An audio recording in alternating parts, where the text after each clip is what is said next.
Hey, I'm Rob Teigen. And I'm Joanna Teigen. Rob and I have been married over 30 years and share an addiction to coffee, bookstores, and Christmas music. We often debate how many dogs are enough and who should win The Voice every season. We're a neat freak married to a not-so-neat freak, an explorer to a homebody, and an introvert to a people person. But we do agree that our vows are for always, children are a gift, and prayer is powerful. Our hope through this podcast is that we can walk with you in caring for the soul of your family. Thanks for being here. Hi, friends. I have a very vivid memory of what my life was like for us about 15 years ago. I was homeschooling all four of our kids all day, and I was working nights to pay for all of their curriculum and activities. And I remember back then how I had crafted a life that was meant to allow me to pour my time and my heart into our family. But at the end of each day, I was completely exhausted. And worse, I couldn't even remember at the end of a day having made eye contact with our children. And I couldn't point to moments of snuggling on the couch or having relaxed moments just to talk or to play, because I was so busy working for my family that our actual relationships were suffering. Yeah, and that pattern is really hard to break. We've noticed over time we can be so busy doing things that are good, but the best things like our relationships with God and each other fall to the wayside. And when that happens, we feel stressed, overwhelmed, and eventually we get burnt out. And we forget to care for our souls with the things that really matter most. Right. And from talking to other couples, we know that feeling of overwhelm is really a struggle for everybody. But we know from Scripture that this is not by God's design. He invites us into a life where we can work with purpose and passion and with a deep sense of peace and rest at the same time. So today, we're going to explore how to move into that kind of life with our families. Yeah, and to help us do that, we're excited to welcome our guest, Dr. Laurel Emory, to the show today. Laurel is a writer, a speaker, a podcaster, an accomplished business and leadership coach. Her heart is centered on helping her clients cultivate confidence and joy in life and work. Thank you, Laurel, for joining us today. Rob and Joanna, thank you so much for inviting me to join you. Well, Laurel, I think when we met you a few years ago as our own coach, I had a pretty poor definition of what it meant to be successful, because I was measuring success and, really my sense of worth by how much productivity I could cram into my week. Why do you think that we tangle up our personal value with how busy or productive we are? Kind of the crux of the problem for us is that we seem to only value the things that we can measure. So this, place that we find ourselves in is in a culture that values productivity, but we can move into this place of works orientation or even earn respect. I think there's something that in our culture, we just don't respect people for being people and humans and walking in life, that it's there has to be that measurable piece to it. So I really appreciate that you said that, because it allows us to move to this place of, okay, well, what about the things that aren't measurable necessarily? The relational components, the spiritual components, the emotional components that aren't necessarily check the box sort of a thing. So I think, that's part of, where we find ourselves, is that we're overvaluing our productivity and what is measurable.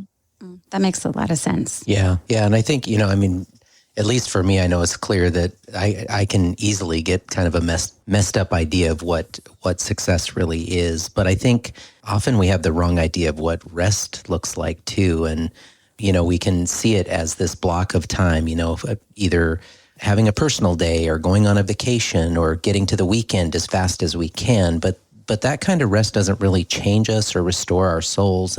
I love what Mark Buchanan says. Leisure is what Sabbath becomes when we no longer know how to sanctify time. Leisure is Sabbath bereft of the sacred. So how would you describe the kind of true rest that God has in mind for us?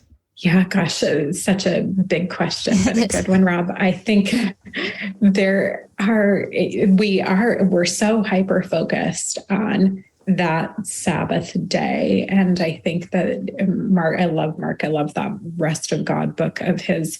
But I think that that's part of what he's trying to point out to us, is that it's about finding that in our lives as a whole and being able to just live in that constant place of, I hate to use the word contentment because it opens up such a, can of worms, but it's being able to find that peace, find that rest, find that contentment in all aspects of our life. And that's not to take away from the value and importance and necessity, and for us as believers, the obedience of an actual Sabbath day, but looking at, just all along, what does that look like for our lives as a whole?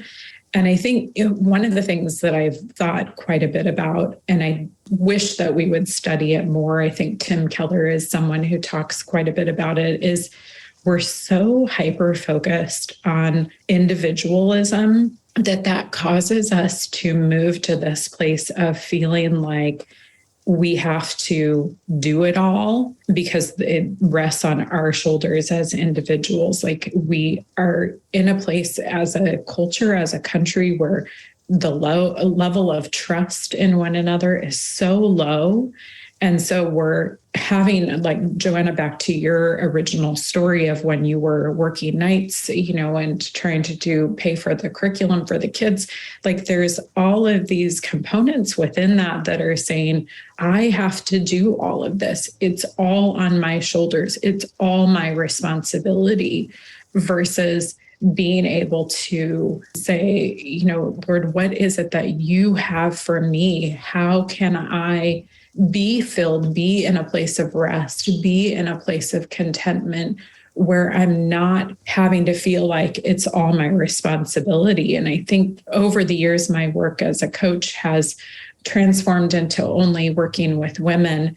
And as I have worked more and more with women over the years, I see this showing up so much, of that we're feeling like it's all our responsibility, that we have to do it all, that because we can do it all, or we're capable, then that means that we should do it all. And so then that moves us back into that place where we can't even accept that invitation to rest, because we're so focused on our responsibilities, our duties, our obligations, on us doing it ourselves, because we're not trusting someone else to participate in it with us, or we're not trusting God to take care of us in even a supernatural way. Mm-hmm. That's really good. And just as you were talking, I was thinking sometimes even maybe that why we've kind of put our rest in these kind of blocks of time, like vacation and things like that. Not that those are bad, but I don't know if you're like me, but a lot of times when we come back from vacation, we're not fully rested. I mean, we usually have to do about 3 weeks worth of work leading up to vacation, and then we're about 3 weeks behind when we get back. And so as you were talking, I'm thinking, vacation is another thing that we can put that in the category of rest, but it's something we can control. We plan the vacation, we do all these things. And, God intended, I think, for us to have rest as a regular rhythm of our lives. That's how he built us, to come back to him, to restore us and replenish us. And like you said, put our trust back on him and put it back in his hands, that he's the one in control. So I love that. Yeah. Yeah. And you're making me think about today, actually, because I'm actually heading in for an outpatient surgery tomorrow, and I'm having a forced break for a few days, right? And I've had people tell me, hey, embrace it, make it all about you, put your feet up, But I've actually found a lot of stress around that, because it's exposing kind of that inner push to just do and do and do. And so I'm resisting the rest. Honestly, I've been treating it kind of as an inconvenience. And I think that it's probably a tool that God is using to show me these things, and just to remind me, hey, remember way back, I called you to just, like you say, trust me and lean on me and let me have all the things that you're having to lay down this week. But I think all of us, from time to time need to do a little of that kind of self-assessment, you know? What is a way that you could help us do that right now by kind of naming some of the signs that we do need to receive God's invitation to rest with him? A big one that I see is where we're simply kind of coming back to that individualism component. We're not asking for help. And we get to this place where it feels so overwhelming and we feel like we're going to just add somebody else into the burden with us, when there are people who genuinely want to be helpful to us and to join with us and to participate with us. And so I think just from a super pragmatic perspective, like that is such a big one. And it's something that is so hard for us to do. I'm thinking about, your experience of, tomorrow and what lays before you, of just, what is it that, you can potentially ask for help? Is it something that you need help with meal prep ahead of time so that there is food made for the family, or, things that can be put on the back burner, or somebody to do pickups of the kids, of who needs to be transported here or there, just those sorts of things that we just have this tendency to feel like it all has to, again, rest on us rather than being able to be a part of community and asking, for that help from other people. I think another indicator, going back to your story, an example of when you were homeschooling, working nights, to pay for the curriculum, that was a warning sign for you of, I wasn't looking my kids face to face. I wasn't, actually actively spending time and developing relationship. And so looking for those warning signs of like, okay, what isn't working in this? Like, how have I not, done the things that are important? And so even going through some of those exercises of, Rob, you talked about a second ago, of like really identifying, okay, what are those things that matter most? And, what does that relational health look like? What does that spiritual health look like? So as much as, again, that kind of moves us toward the measurable, at least it's starting from that place of, okay, I need to assess, for me, what is and isn't working well, and allow that to be a catalyst for, drawing me back to God, drawing me back to that place of rest, and drawing me back to that place of being able to say, it's not all my responsibility. It's not all up to me. And those are really hard things to do, especially again, in my coaching of women, like that place of admitting that we need help, admitting that something is wrong and not working.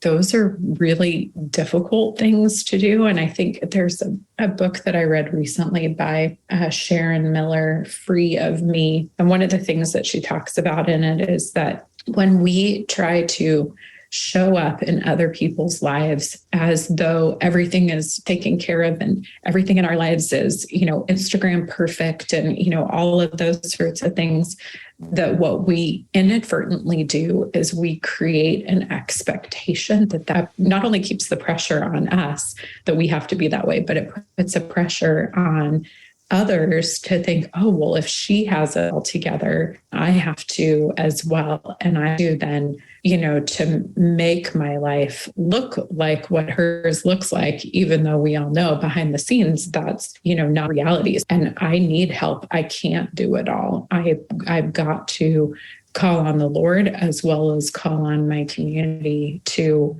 be in this with me. Right. Yeah. This morning I was talking to Rob about, the medical stuff happening tomorrow. And he said, it's okay for you to lean on me for a little bit. That's okay.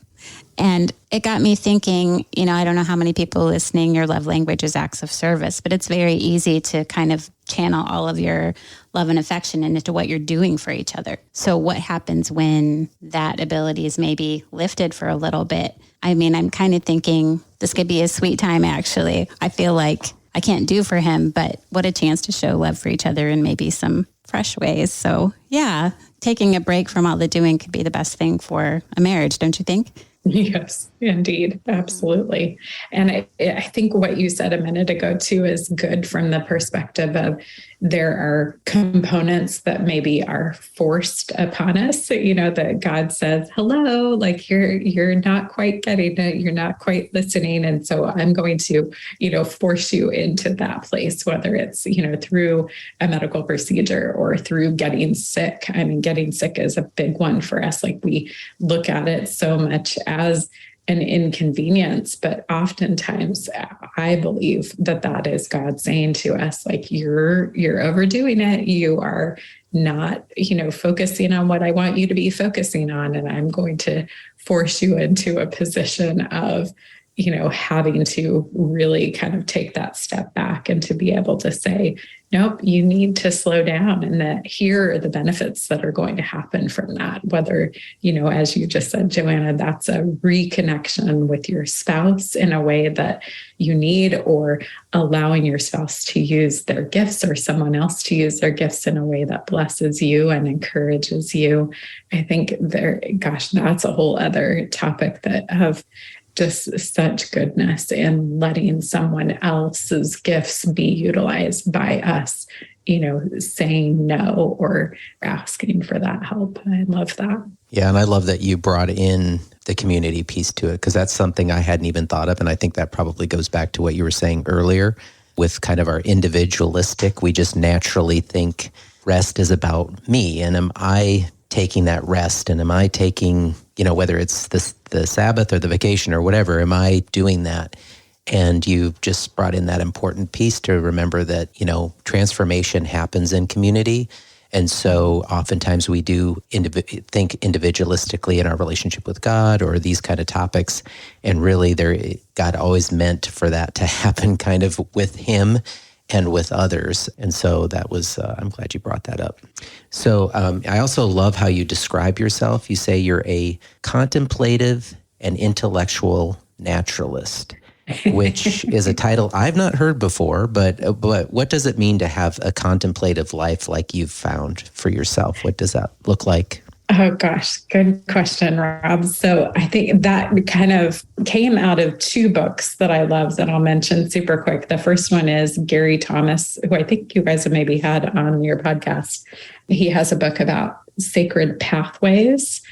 And then another one by Bonnie Gray, Finding Spiritual White Space. And primarily in Gary's, he walks through, I think there's 8 different types. I don't remember what he labels them as, but basically like what is your pathway to God and to that sacredness and to worship and rest. And so contemplative intellectual naturalist is kind of an amalgamation of some of what he said, as well as some of what Bonnie talks about in her book, that basically like I love to be able to spend time in nature, and in a way that isn't just adoring nature, but it's studying nature in a way that allows me to be able to see, okay, how is God speaking to me through this? Or the other way around, like being able to utilize my time to focus on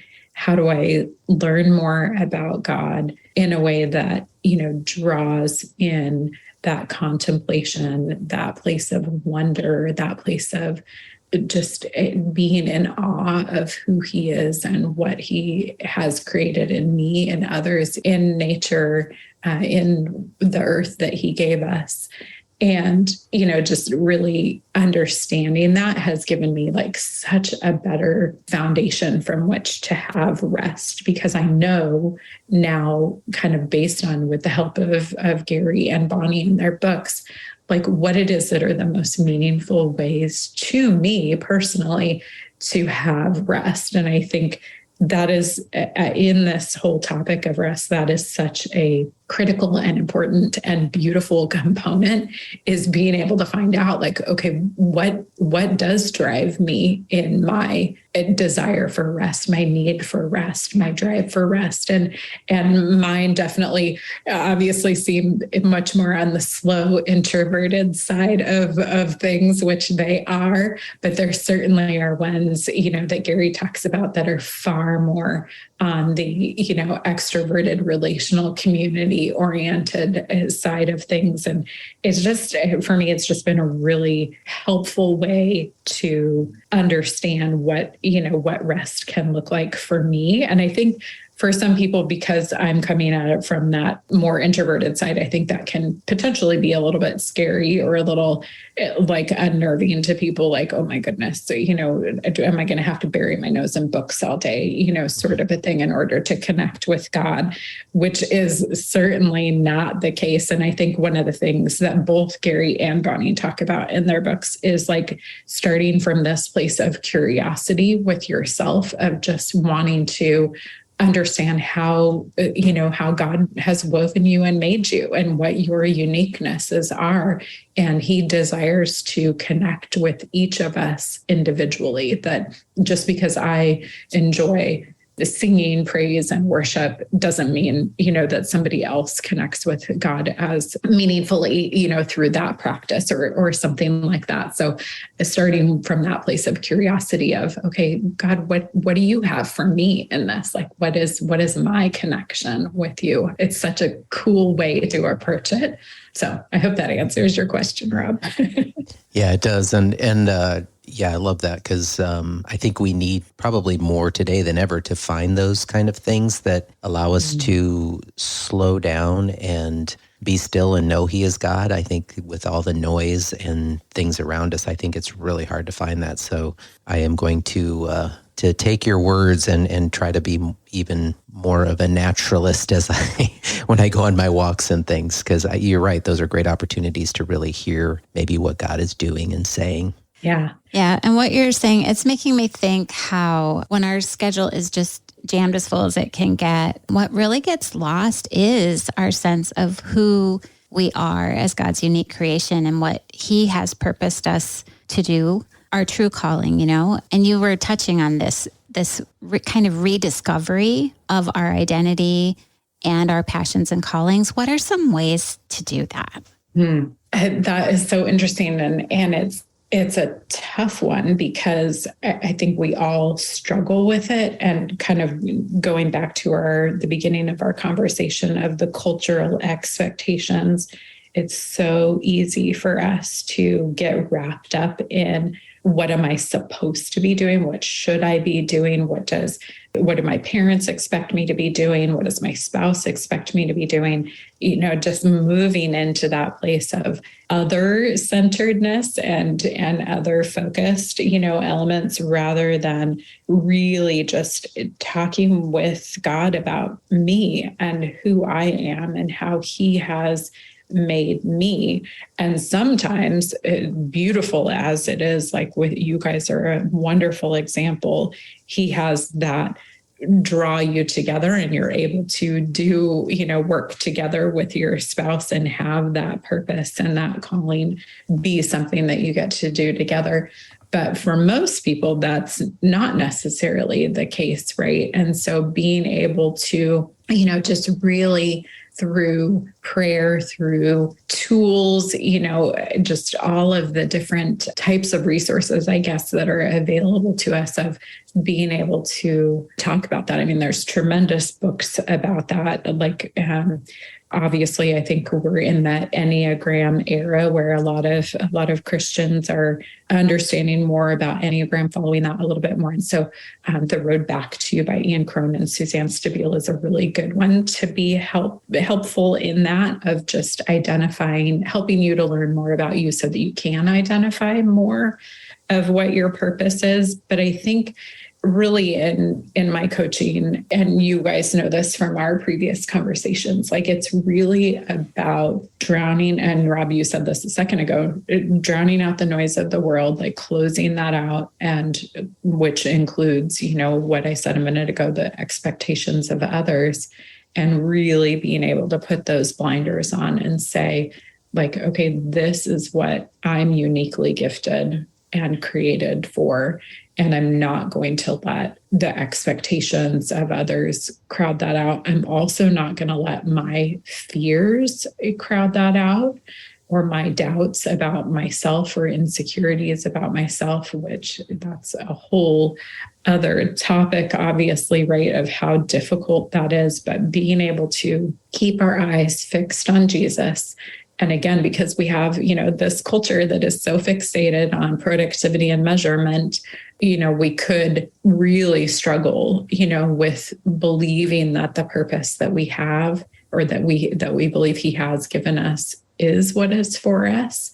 But we're just, again, kind of coming to that trust and resting in him, that he is our good father and that he wants and desires and is working for the best for us. And that just really becomes an anchor in, difficult seasons, and when we're questioning our purpose or questioning our gifts. Yeah, I love that. And that really interrupts that mindset that our work is a threat to our sense of peace and rest. Instead, our work is what we do unto the Lord because we're doing it with him, no matter what it is. And really, I think with that, it's easy to think that to be at rest, we do have to just somehow leave our work at the door, right?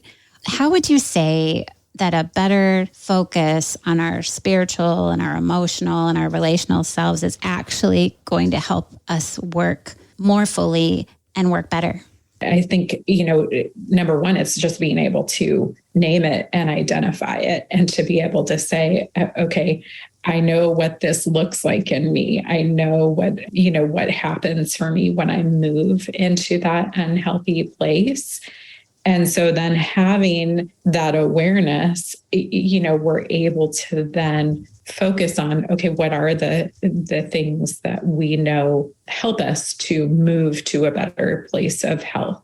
So just a personal example, just this morning, Corey and I were having an exchange with one another that was beginning to drain me emotionally. We can talk about attachment styles in a minute, but I'm someone that I cannot be emotionally two places at once. And so I was starting to feel my stress increase and tension rise up within me, and kind of beginning to shut down, because I'm sitting there thinking about this conversation that I want to have with you guys, Rob and Joanna. But I'm also having this, emotional conversation with my husband. And so trying to, go to that place where first of just identifying, like, what is my capacity? What do I know about myself? And then being able to understand, okay, what are the ways to provide health back into those areas of focus, whether that's the emotional health, the relational health, the spiritual health. And really, again, it's different for each of us in some ways, but obviously we know too, from a biblical perspective, that there are just fundamentals and foundations that are in that as well. But kind of, it's a cliche, but it's we can't give what we don't have. We can't pour from an empty cup.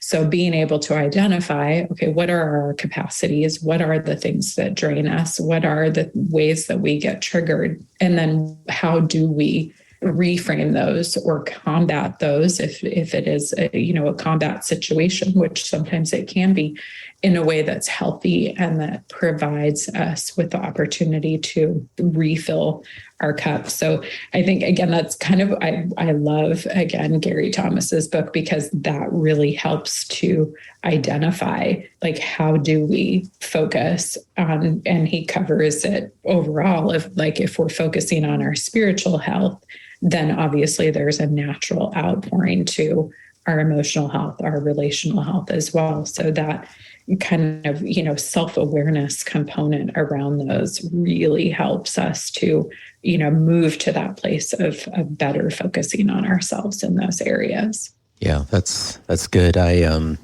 I think that's why, as we think through all of this and just the different nuances of coming in and out of that, it's it's why it's so important, why God gave us rest and emphasized it as such an important piece, because we have the internal pressures we put on ourselves. We have the external pressures that we talked about from others. And then we have all the noise and the busyness, and it can be really hard. I know for me, I get caught up, and then all of a sudden, I don't know whose voice I'm listening to. Is this God saying to do this? Is it other people telling me to do this? Is this my own pressure? And if we don't step away from that and just rest, then we can't discern where God's leading us a lot of times. And so, Joanna mentioned earlier in the program, and you're touching on this a little bit, but maybe I'm just asking you to expound on it too. But, she talked about how she can be physically present a lot of times with our kids and not emotionally or spiritually present. And as a dad and a husband, I can totally relate to that. So, like I said, you kind of touched on this, but what are some practical ways that we can really stay attuned to the people that we love and that we also want to stay connected to also? Yeah, gosh, that's so good for sure. I think talking and communicating is something that is so underrated and undervalued in our society as a whole. And I think it was Henry Cloud maybe who said 95% of misunderstandings or arguments are the result of a miscommunication. And so I think just, coming back to that place of like, we're actually talking about things, even when it's scary, even when it's difficult, even when it's uncomfortable, even when me, Laurel, in my avoider attachment style, I want to run the other way and make myself busy and, bury myself in something else rather than, having that difficult conversation. It's inviting that discomfort in knowing that that's what is going to create connection. That is what is going to create that emotional attachment and emotional connection and that healthiness. And I've heard it from numerous other of your guests who you've had on that especially the ones where it's a husband and wife who are sharing together of talking about how it was finally when they connected together and had that conversation and, just shared with each other, like what they were thinking, what they were feeling, like how much that was an eye opener for them and kind of was the stepping over the threshold, if you will, from, one situation into a better space. So I think it just seems, again, so simple, maybe oversimplified, but I really think that it isn't, that just, inviting those conversations and even, using the example you just did, Rob, of Joanna with the kids and not being present there, like even just inviting those, conversations. And gosh, we're so good even with kids, small talk, versus really just understanding like how are you doing? Like one of the things I talk about when I'm consulting with a potential new client is I don't want the passing in the hallway response from you of how you're doing. Like I really genuinely want to know, how are you doing? And so making space for that with one another. And also figuring out what does that mean for each other. And Joanna, you brought up love languages a few minutes ago.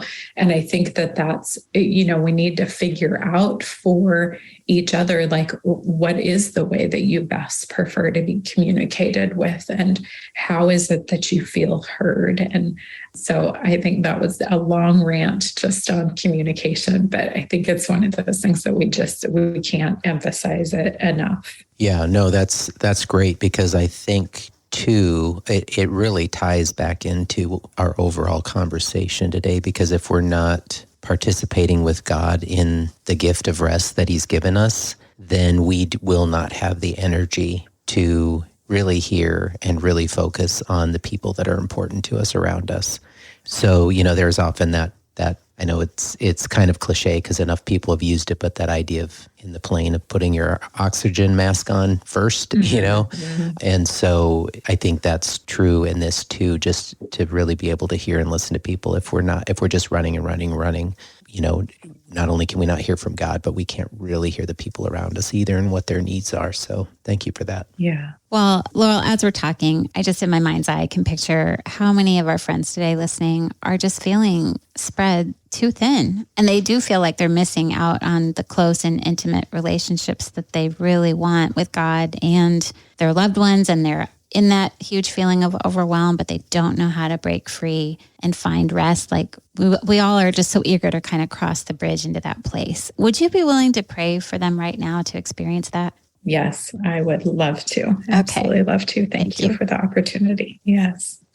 Lord, thank you for this conversation today with Rob and Joanna. And thank you for all that you are doing in our lives to draw us to a place of rest. We know that you desire for us to not live lives that are burnt out, stressed out, spread too thin, overwhelmed, that you desire for us to have lives that are full of joy, full of your abundance and your gifts and your grace and your mercy, and full of relationships that are thriving and wonderful and that are filling our cups and filling each other's cups. And I pray for each person who is here and listening with us today, who is struggling in this, that you will encourage them and help them to be reminded that you desire those good things for them. You desire